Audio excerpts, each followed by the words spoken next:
What's happening, everybody? I'm Ryan Thomas. Welcome to the Thomas Take Sports Podcast.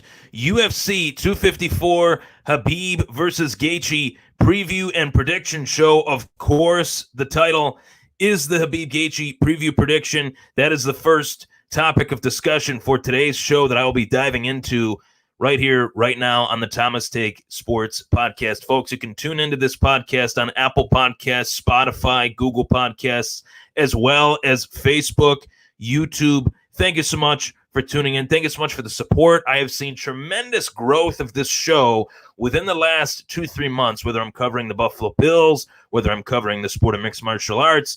I have greatly enjoyed seeing new faces, seeing new names hop on this episode or any episode that I've recorded within the last few months and become fans, listeners, viewers of the show. So this was a topic that obviously I was going to dive into no matter what. This was a topic nonetheless that an avid listener of the show, Mike Moyer, asked me to discuss. And there is a lot of wrinkles to this UFC 254 main event, Khabib Nurmagomedov versus Justin Gaethje. I don't know about you guys, but I am certainly excited for this fight. I am reminding you as well to fire off your comments in the comments section, whether you're watching me on YouTube, whether you're watching me on Facebook.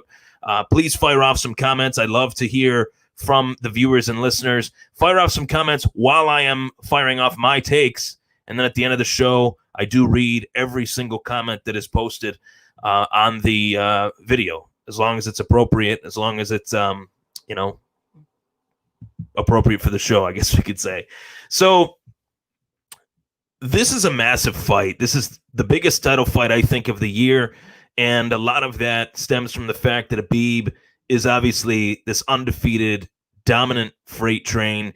And Justin Gaethje looked so damn good in his last fight against Tony Ferguson. That fight had a meaning of its own due to the fact that Gaethje took that fight on short notice.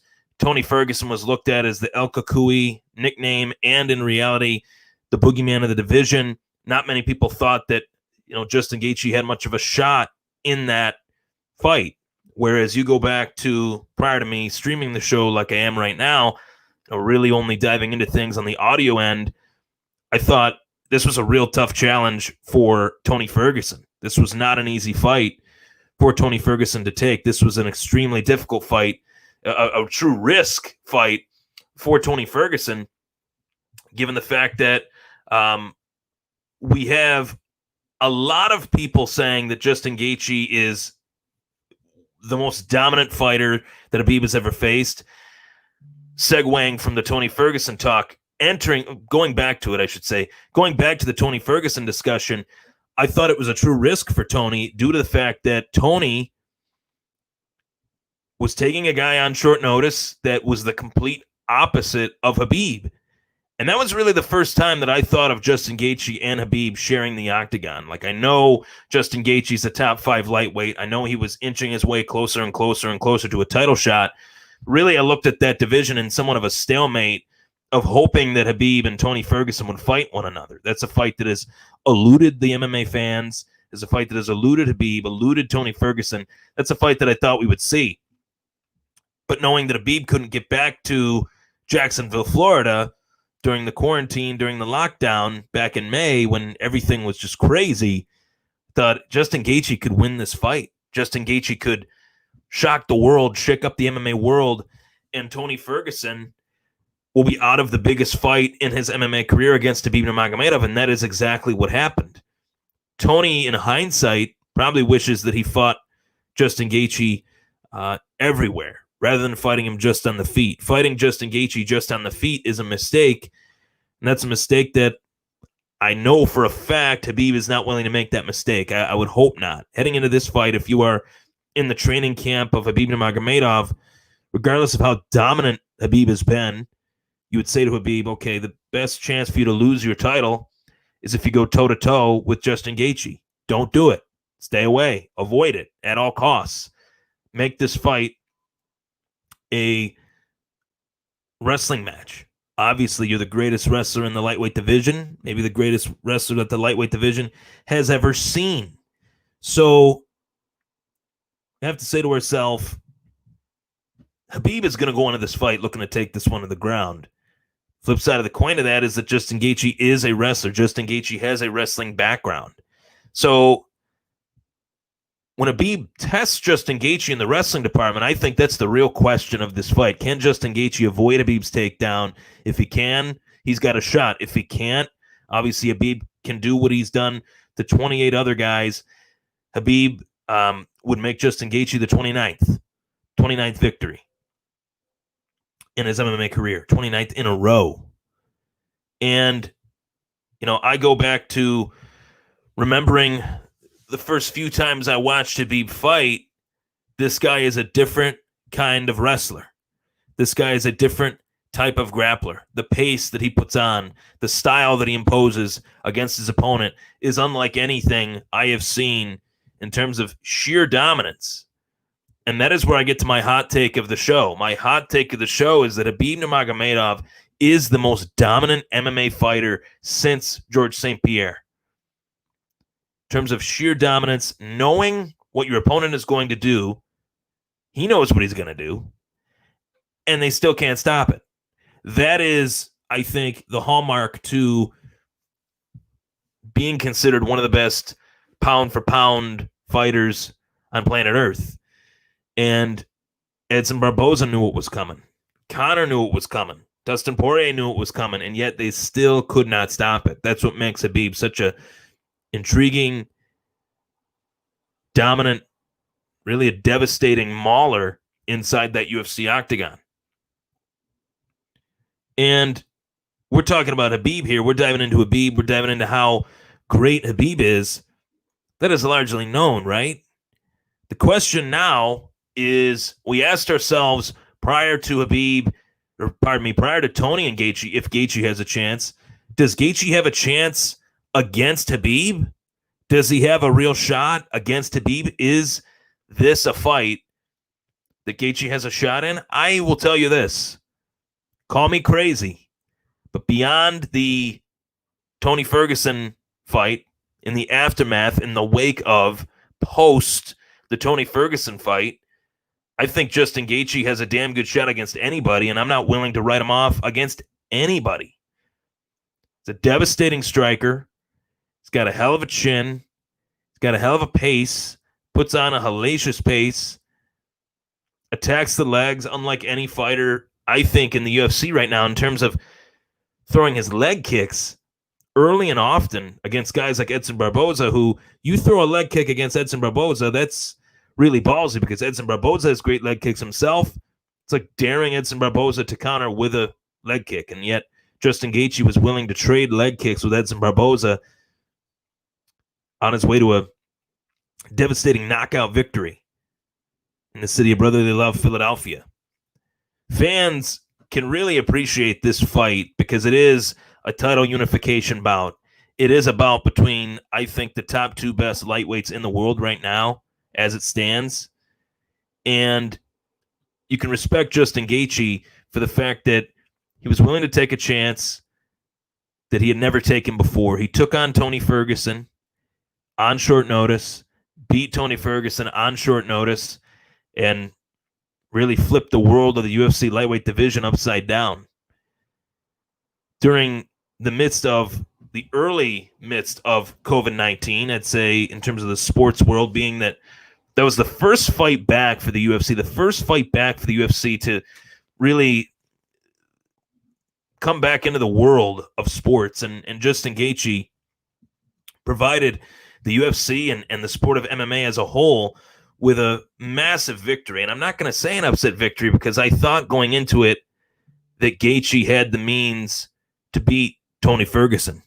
It's just a matter of whether he could keep the fight standing or not. Tony didn't try to take him down. Tony didn't try to put him against the fence. Tony was trying to stand and trade with Justin Gaethje. Hindsight 2020, probably wishes he didn't do that. So I look at this and say to myself, early on, Justin Gaethje is going to do what he's always done. He's going to try to throw leg kicks. He's going to try to attack the legs of Khabib Nurmagomedov. And will that translate to Gaethje succeeding? Or will that translate to Khabib just catching the legs, shooting a takedown, and maintaining top position for the majority of the round or until Gaethje is finished? It's a very tough, tricky situation. If I am in Justin Gaethje's camp right now, I am drilling getting up off the cage. I'm drilling getting up to my feet from bottom. I'm also drilling throwing leg kicks, my sparring partner catching those leg kicks, and avoiding the takedown. I think those three areas are the three biggest areas for Gaethje to focus on. The stand-up department, if it's a, dare I say, a boxing match or a striking or a kickboxing match between Khabib and Justin Gaethje, I think Gaethje can knock Khabib out. Will Khabib let that happen? He hasn't let that happen much over the course of his career. He's been caught a couple times. Khabib's been caught. He got caught by Michael Johnson. There was a moment in the Conor fight in the third round where Conor was kind of teeing off a little bit for a short moment, and then Khabib kind of gave one back to him, and then they initiated the grappling. And Javier Mendez, oddly enough, in the UFC Countdown show for this event, they show footage of the corners, and Javier Mendez says, shoot, wrestle, stop deviating from the game plan. Stick to your father's plan. And that is another facet of this fight that is so intriguing. And I just want to say that there are few fighters in the sport of mixed martial arts that I have just a true, surreal respect for in terms of what they bring to the sport and what they bring to their fighting career, within their fighting career, outside of their fighting career, for the sport, the fighting career, just every which way you look at it, you have to respect the career that Khabib Nurmagomedov has had. You just have to. People say, oh, well, he's boring. You know, oh, he likes to wrestle. He only wrestles. Well, it's mixed martial arts. It's not boxing. It's not kickboxing. It's mixed martial arts. And heading into this bout, Khabib is dealing with something that, I wouldn't wish on anyone right now. In the aftermath of Abdulmanap Nurmagomedov's passing, Khabib's father, you have to say to yourself, what is really going through the mind of Khabib Nurmagomedov in his first fight without his dad? And he's been asked that a lot by the media, and I don't think that is necessarily fair or necessarily right. But it is a storyline heading into this fight. Unfortunately, it is a storyline heading into this fight. I wish it wasn't, because Abdulmanap was a figure in mixed martial arts that I think was only going to give back more to mixed martial arts as the years went by. Unfortunately, due to complications of COVID-19, Khabib Nurmagomedov's father passed away. And this is the first fight that Khabib enters into without the presence of his dad. And it's very sad. BT Sports in Ireland, they put out a truly tear-jerking video to me. I shed a couple tears watching that. Of Khabib and his dad animated, Khabib's dad training him to wrestle bears, and Khabib's dad putting him into MMA, and Khabib's dad being there for all of his fights, not being there for some of the fights in the United States due to visa issues. He finally gets the opportunity to take part in the Khabib Poirier fight, which was Khabib's second title defense, and he wins, and he gives his dad the belt. Man, that stuff, I'm getting choked up just talking about it, and I don't get choked up, but that gets to me. That gets to me big time. You hope that nobody says, oh, if he loses, God forbid, if Khabib loses for his sake, you hope people don't blame it on the fact that his father passed away. That would rub salt in the wound even more so. So for me, I don't really have much of a rooting interest in this fight. I like both guys. That's, in a nutshell, what I'm trying to say. I like both competitors in this one.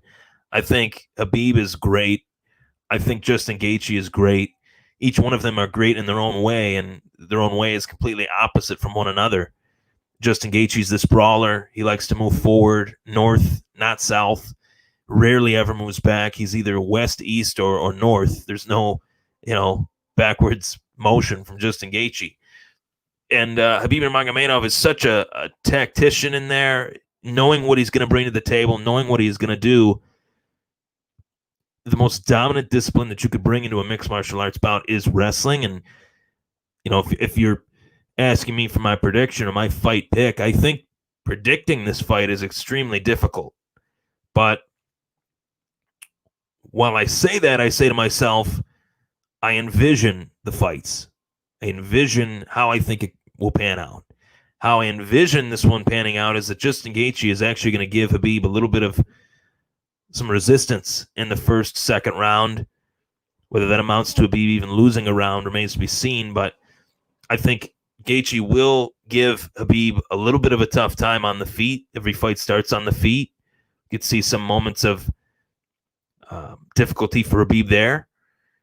And if Khabib can get Justin Gaethje down, then he'll cruise to a 5-round unanimous decision or maybe a 4th-round TKO from top position. That's kind of how I see it. These first 2 rounds are Justin Gaethje's oyster. Then the 3rd, 4th, maybe if Khabib fights within the same pace that he did against Conor, that 3rd round would be considered an off round for Khabib, just like it was against Conor. Gaethje could win that round, but the 4th round, again, being, like the prime round for a fighter like Khabib, who can dominate, who can control, who can inflict pain and damage on his opponent. In that 4th round, as the fight wears on, it's not like Justin Gaethje hasn't fought 5 5-minute rounds before, but he's never fought 5 5-minute rounds against a fighter like Khabib. And I think the pace is really what sets Khabib apart from just about anybody. So I am going with Khabib defending his title once again. To say that is Gaethje Khabib's toughest test, I think he is his toughest test, and I think we will see that. I got a lot of pushback for saying that, and I don't get it. I mean, Conor was not Khabib's toughest test. That was an easy fight for Khabib. There were moments where Conor avoided getting taken down for a period of time only to be taken down. And there were moments where Khabib kind of took his foot off the pedal a little bit, in particular, as I mentioned, in that 3rd round. But Conor really is not a threat. I don't think he is a threat to Khabib. If that fight were to happen again, I would pick Khabib much more willingly than I am picking Khabib in this fight. I'm picking Khabib in this fight like 70-30. I'd pick Khabib in the Conor fight like 90 to 10%. That's how much of a percentage of confidence I'm putting into that pick in comparison to Gaethje and Khabib. I'd actually say maybe 65-35 for Gaethje and Khabib, and 90-10 Khabib and Conor. And, I think that on the feet, no more violent fighter on the feet, violent fighter in terms of the pressure and in terms of the pace than Gaethje. So it's very interesting that we have 2 conflicting styles. One guy brings pressure and pace on the ground. The other guy brings pressure and pace on the feet. I think the guy that brings the pressure and pace on the ground will prevail due to the fact that Khabib is such a unique wrestler. Taking it from a wrestler himself, not at that high of a level, but just watching the way Khabib can grapple is unlike anything I've ever seen, including Georges St.Pierre, including guys like John Jones, including some of the best wrestlers that the sport has ever seen. Khabib is a truly special fighter. Only one of these guys come along every 5, 6, 7 years, 10 years. And he's one of them. So last but not least, this was the most exciting topic to discuss. In the midst of the Khabib Nurmagomedov, Justin Gaethje preview and prediction in the days leading up to the Khabib-Gaethje fight, the speculation, the talk has run rampant in regards to Khabib Nurmagomedov possibly facing off against former UFC welterweight king, former UFC middleweight king, and in my opinion, the greatest of all time in terms of greatest mixed martial artist, greatest UFC fighter, whatever designation you want to put on it, Georges St.Pierre. The shadow of the GOAT looms large over this fight. Father's plan to Khabib Nurmagomedov was that he would win 29 fights, fight one more time, hope to get a win for his 30th and final professional mixed martial arts bout.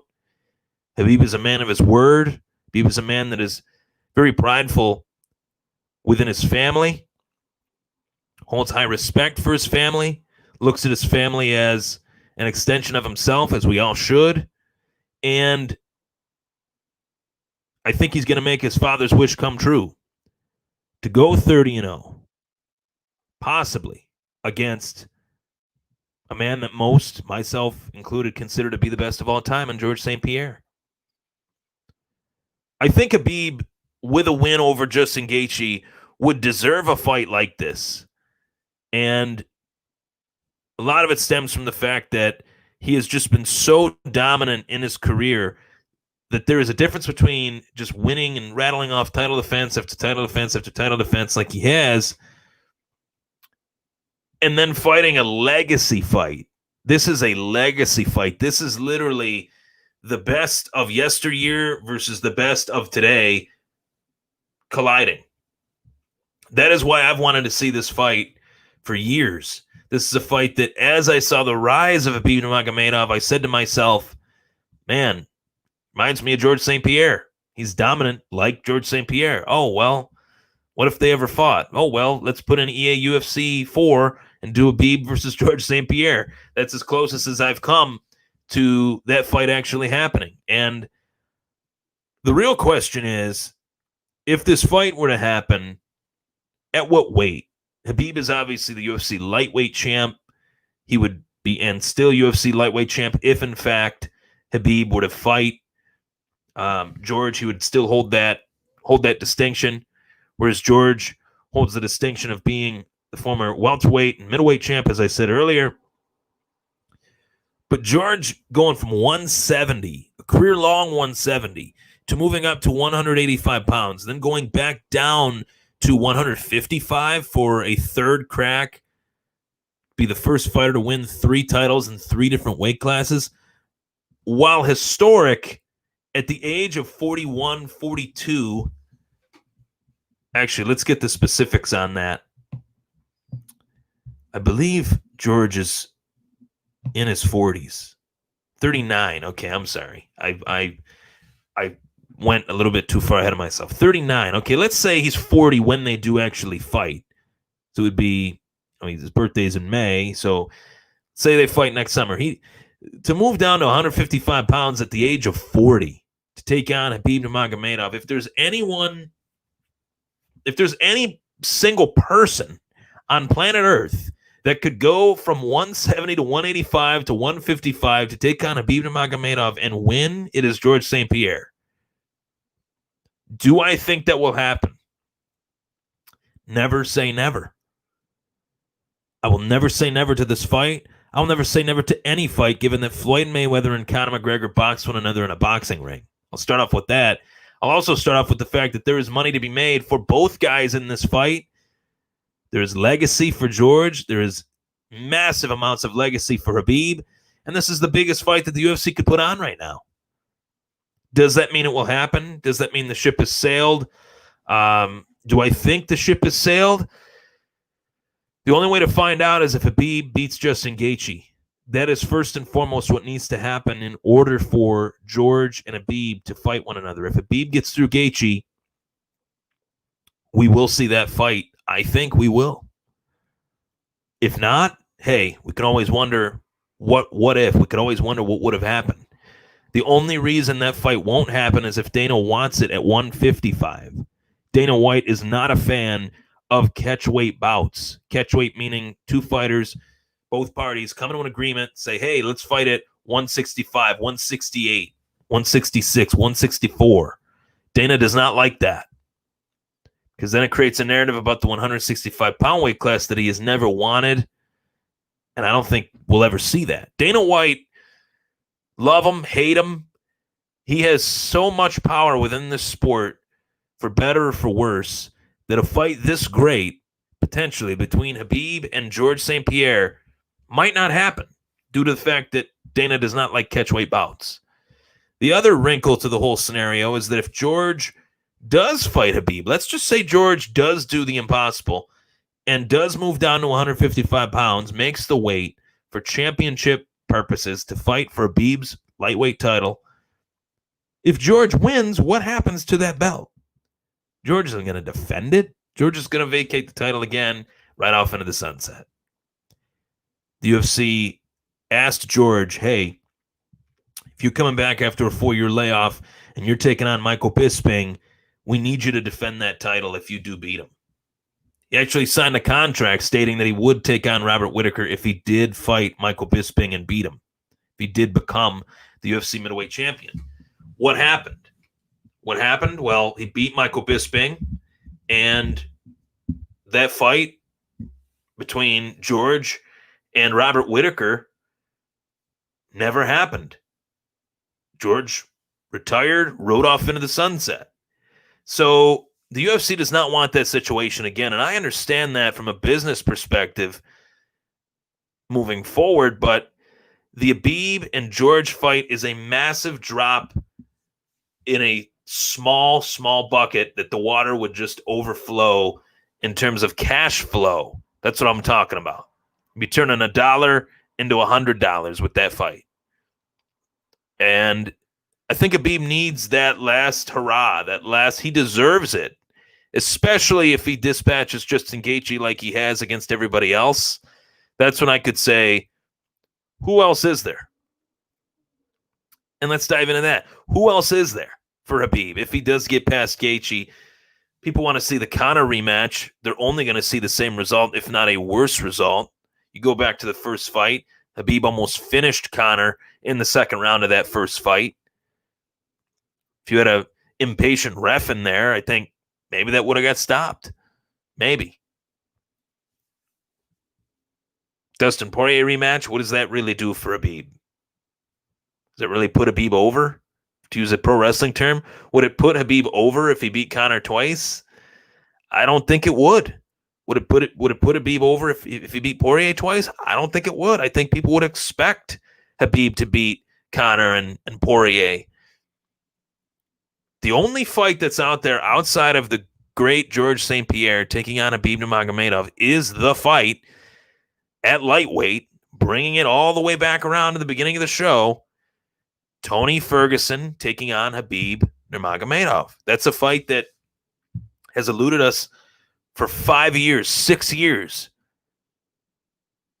But with the loss to Gaethje, not only does Khabib have to get through Gaethje now in order to take on Georges St.Pierre, Tony Ferguson has to get through Michael Chandler, Paul Felder, whoever they put in front of Tony Ferguson next is who Tony Ferguson has to beat in order to fight Khabib.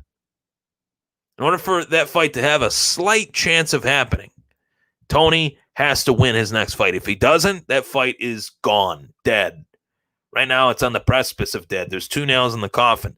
2 more nails in the coffin would be if Tony Ferguson lost 2 straight fights. Fight is dead. It's over. Not going to give Tony Ferguson a Khabib coming off of 2 straight losses.